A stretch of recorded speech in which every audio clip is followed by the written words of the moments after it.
Bonjour à tous et bienvenue sur DevSchool, la chaîne qui parle de développement. Donc, dans cette première formation qui est dédiée au langage web, comme le HTML, le CSS, le PHP et le JS, nous allons découvrir comment créer, disons simplement, un site internet. Et cette vidéo est faite pour se préparer justement à cette création en regardant de quoi allons-nous avoir besoin pour commencer à programmer. Et on commencera à programmer par la base, c'est-à-dire le HTML.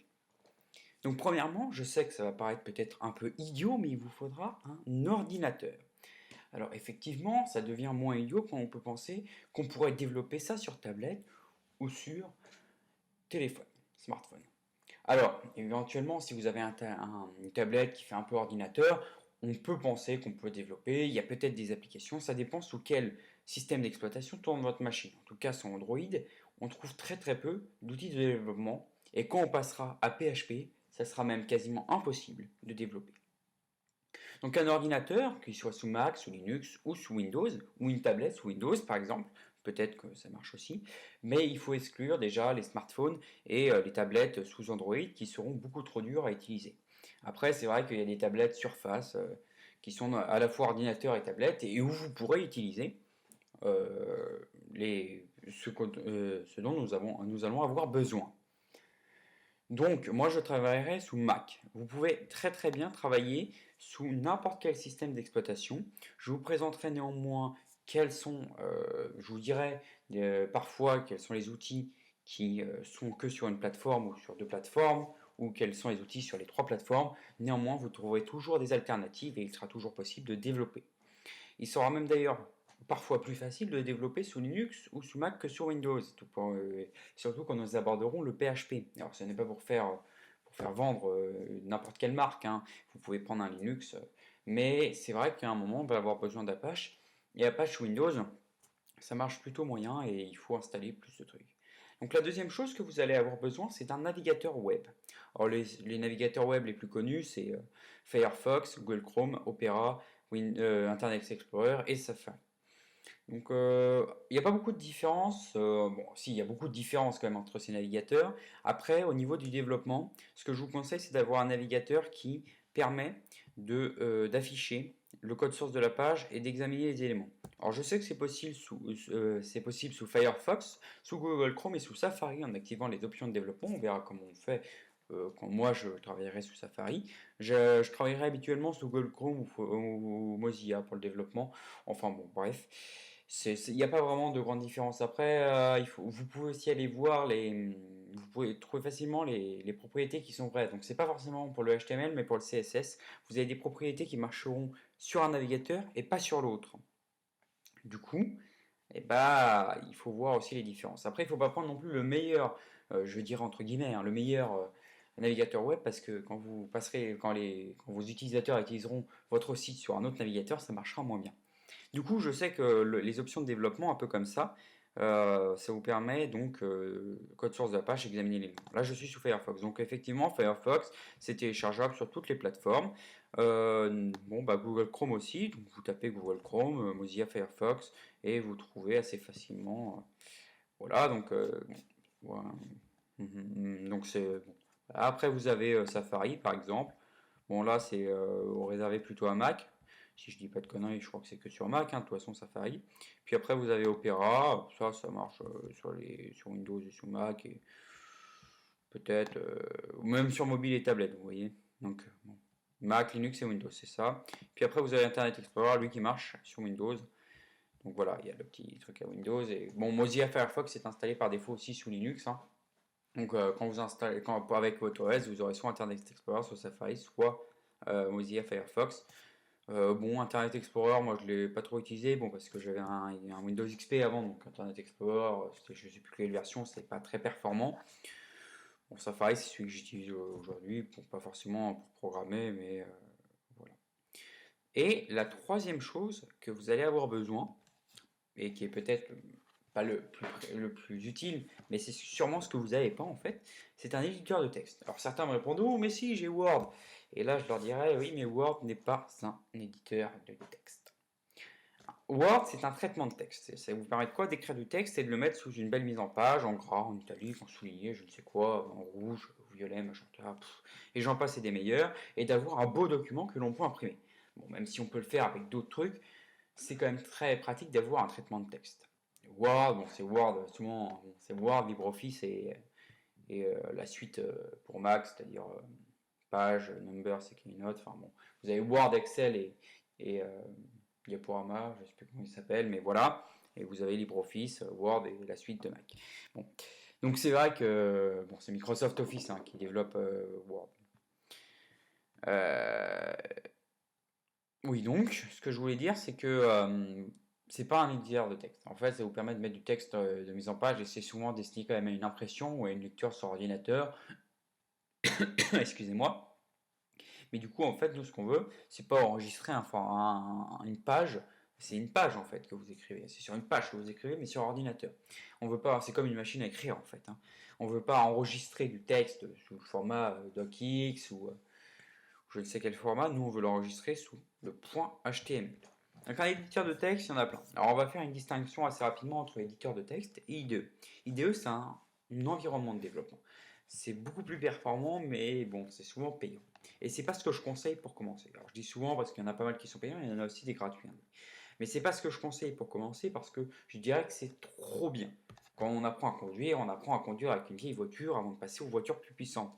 Pour appréhender déjà une voiture dont la puissance n'est pas grande. Bah, c'est un peu pareil. Et surtout qu'un IDE, ça sert pas beaucoup en fait pour le HTML. Ça sert beaucoup plus pour le PHP quand on fera du développement PHP. Pourquoi? Tout simplement parce que même si vous avez besoin de quelque chose qui va vous permettre de générer du code HTML plus rapidement, on verra ça plus tard, vous pouvez installer des plugins sur votre éditeur de texte qui vont vous permettre de générer ces trucs. C'est vrai que des fois dans les IDE, ces plugins sont installés quand vous achetez ou quand vous téléchargez l'IDE.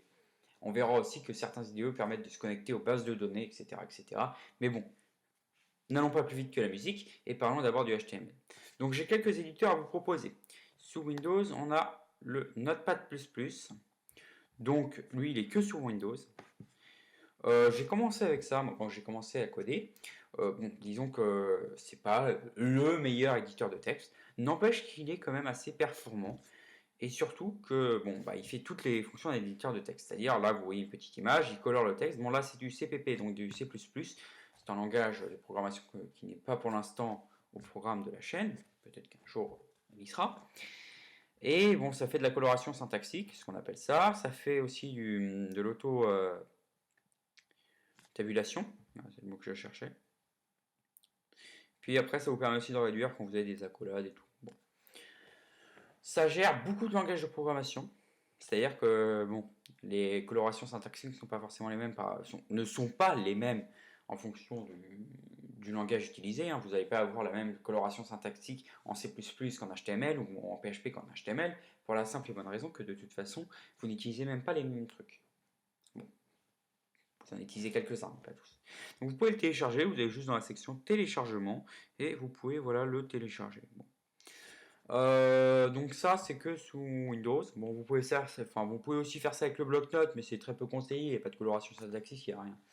Alors ce que j'ai découvert il n'y a pas très très longtemps, c'est Atom. Donc d'ailleurs c'est justement une application qui a été faite en HTML et CSS et JavaScript.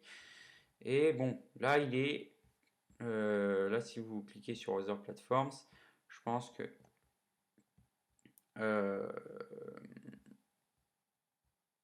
Debian, donc vous pouvez l'avoir pour le Linux, vous avez Mac et Windows. Donc c'est disponible sur les trois plateformes. Bon, les trois principales, hein, je ne dis pas qu'il n'y avait pas d'autres plateformes, hein, mais bon, aujourd'hui, quand vous avez un ordinateur, vous avez souvent Windows, Mac ou Linux. Hein. Bon. Bon, c'est quand même un éditeur assez puissant que j'ai découvert il n'y a pas très longtemps. Donc là, j'ai juste généré, vous voyez, du code. Donc ça, on verra ça plus tard. Hein. C'est quand même un éditeur, bon, après, si vous ne trouvez pas ça à votre goût, c'est personnalisable. Hein. Mais vous pouvez installer très facilement des plugins, ce qu'ils appellent des packages, mais c'est à peu près la même chose. C'est très facilement personnalisable et donc c'est un bon éditeur de texte. Donc, ensuite, autre éditeur, c'est Sublime Text, donc, que j'ai ici. Donc c'est à peu près, je dirais à peu près la même classe que Atom. C'est plutôt bien. Bon, si je génère un peu de code, non, c'est vrai, je l'ai plus. Je l'avais sur mon ancienne configuration, j'ai pas réinstallé le plugin qui me permet de générer du code justement. Donc là je peux pas. On va faire ça plutôt. Là je peux parce que je l'ai réinstallé. Et voilà. Voilà. Bon, là c'est un thème Monokai, bon, qui est appréciable quand même. Voilà, bon, on verra un peu à quoi tout correspond. C'est peut-être du chinois pour vous, mais ça veut dire quelque chose, ne vous inquiétez pas. Ensuite, je vais juste parler vite fait de deux éditeurs encore. Donc, Emacs qui est disponible. Ah oui, Subtext est disponible sur toutes les plateformes. Attention, il est payant, mais il y a une version d'essai gratuite et illimitée dans le temps. Il va juste vous rappeler quelques fois quand vous enregistrez votre fichier est-ce que vous voulez l'acheter. Donc voilà, donc là il y a la 3 qui est disponible en bêta, sinon c'est la 2, moi j'ai la 2 ici. Vous voyez, il y a pas mal de trucs et c'est pareil. Là, j'ai pas montré tout à l'heure sur Emacs, sur Atom, je veux dire. Il gère plein de langages et sur Mintek, je crois qu'il en gère encore plus. Voilà. Par exemple, il gère le JavaScript, le Markdown, le C++, le PHP, le Perl, le Python, bon, bref, plein de trucs. Le YML, enfin, bref. Emacs, c'est disponible sur toutes les plateformes. Bon, après, voilà, Emacs et Gedit. Bon, Gedit, c'est pour Windows, je crois. Non, pas pour Windows, non. Pour Linux. Il gère, voilà, quelques langages aussi. Bon, après, voilà. N'empêche que si je devais vous en conseiller, je vous conseillerais Sublime Text ou Atom qui sont disponibles sur les trois plateformes et qui sont quand même assez puissants. Voilà, ouais, c'est ce qu'il dit là. Under the hood, ça veut dire sous la capuche. Ça veut dire en fait, qu'est-ce qu'il y a au cœur du système en fait. Atom est une application de bureau qui a été construite qui a été faite avec du HTML, du JavaScript, du CSS et Node.js. Ça marche, enfin ça tourne sous Electron, un framework pour construire des applications avec la web technologie. Donc peut-être on regardera un petit peu Electron, parce que ça peut être intéressant justement après de dépasser le stade du site web et de créer des applications avec ce qu'on a appris. Donc, un petit récapitulatif. Donc, il vous faut un ordinateur, un navigateur web et un éditeur. Ça finit tous par heure, c'est génial. Je vous conseille pour le navigateur Firefox ou Google Chrome qui sont quand même assez performants et qui permettent tous les deux d'avoir des outils de développement avancés. Safari, si on les active aussi. Après, je ne m'avance pas sur ce que je ne connais pas. Et je vous conseille Atom et Subtext qui possèdent quand même une bonne coloration syntaxique et qui sont assez faciles d'usage, surtout pour commencer. Je pense faire mes tutoriels sur Atom, même si j'en suis pas encore sûr. Après, normalement, quand je programme, moi je suis sous PHP Storm, qui est un IDE, justement. Mais bon, moi, voilà, j'ai besoin d'un peu. Je pourrais faire ça sur Atom, mais autant le faire sur un truc plus puissant. Bon, et ben voilà, c'est tout ce que j'avais à vous dire. Si vous avez ces trois choses, vous êtes prêt à commencer la formation HTML. Donc qu'est-ce qu'on verra dans le prochain chapitre? Je le dis quand même, hein. On ne sait jamais il faut quand même inviter les gens à rester. C'est les balises. Parce que quand vous regardez un langage de programmation comme le C++, ça ne ressemble pas à ça. On est d'accord. Et on va voir qu'en fait, le langage HTML est un peu particulier. Il y a deux langages qui sont un peu comme ça, le XML et le HTML. Bon, après, il y en a d'autres variantes, le XHTML, etc. Il y en a... Mais pour ceux que je connais, c'est ceux qui sont avec des balises. Il y en a peut-être d'autres avec des balises avec chevrons, hein, des balises... sinon, des balises, il y a aussi le tech, par exemple, la tech. Bon, c'est des balises, mais pas écrit pareil, mais voilà. On verra ça, on verra un peu comment structurer notre application. Non, pas notre application, non, notre page HTML, comment ça se structure, notamment c'est head et body.